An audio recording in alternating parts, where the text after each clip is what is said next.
Good afternoon. The following piece is called Can the Christian and the Atheist Rest in Peace Together by John Waddell. First off, let me ask you this question. What is our soul? Is it connected to our minds? When we die, our body stays behind. And if you believe you have a soul, it floats away. Many think to call this to heaven. If you are an atheist and you don't believe in heaven or afterlife, you just die. Since we leave our body, that should not be, when we leave our body, there's no verbal language. We rest in peace. If you rest in peace with God, then there is no language, but you are at peace and no need to worry about money, politics, or argue about faith with others because that no longer matters. The Bible is supposed to be the Word of God. Is that the only way God speaks to people? The Bible is a tool or a guide, but not everybody learns the same way in this life. Every disabled child born disabled learns this lesson quite early in life. If God is a loving God, does he really punish others for not believing him? If God knows all, he knew that Adam and Eve would eat that apple. If God knows everything, then he knows who won't believe in him when they die because he created them. But God gave us free will to believe in him. Okay, let's say he did. Just because somebody does not believe in your love or me as a person in this life, does that mean we should hate them? The answer would be no. And that would seem to be truthful for God too. Just because people didn't believe in him, why should he hate them? Resting in peace is resting in peace, even if you do not believe in God or not. Many Christians think that people who do not believe in God believe in the devil. Some may, but most atheists would think the devil does not exist either. People who worship the devil usually believe that God exists. Most atheists believe in love and respect and determining what is just in this life. I know many atheists who are more Christian than some Christians. I know this is not a true statement, but my point is that often there are more loving, kind, open-minded people than many Christians. Christians have told me, if you don't believe in God, then you will burn in hell, and they will see for not believing in God.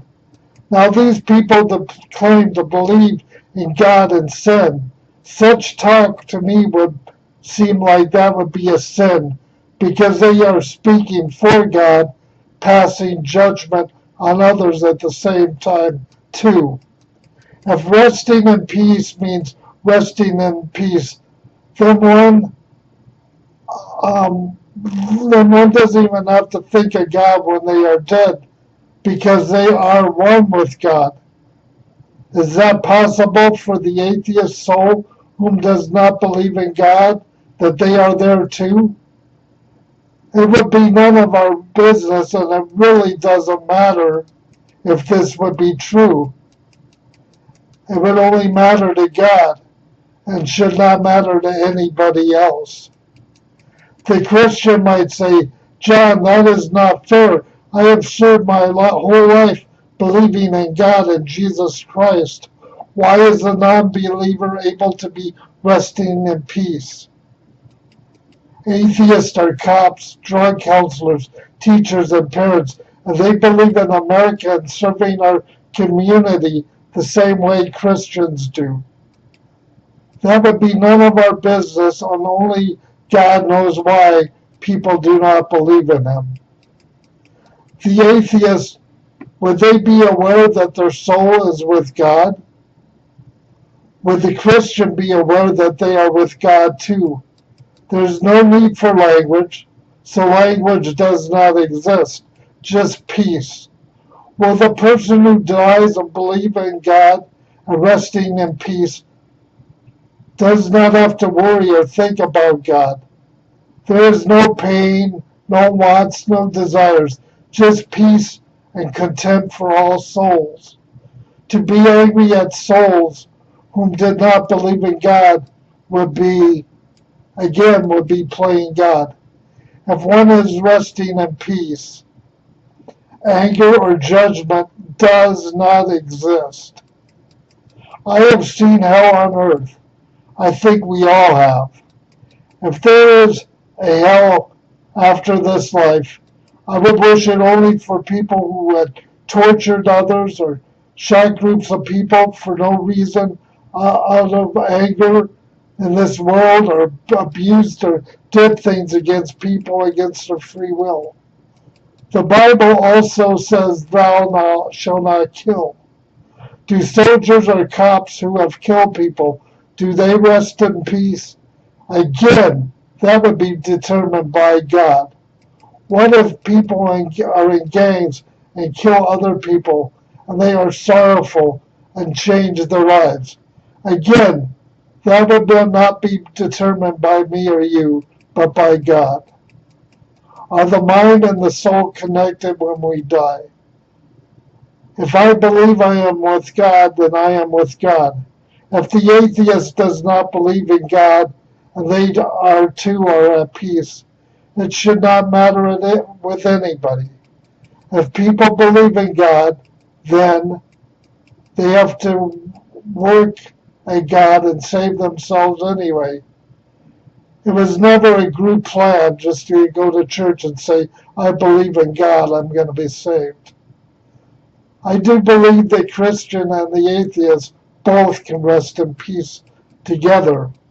The living pray to God verbally or by thought. Does one have to have a brain for God to exist? Are our souls and our brains really one and the same? Again, when we die, we are at peace. Does the word God or any other word really matter when we die? If there's no thoughts to think about, then we are at peace. No need to worry about anything. I had a glimpse of this briefly many years ago, and it's hard to explain to put into words. I hope to feel it again someday when I eventually pass away. When we die, do we have to lose our minds? And is that the only way we can find peace? In our minds, are our minds separate from our souls? Just think about it.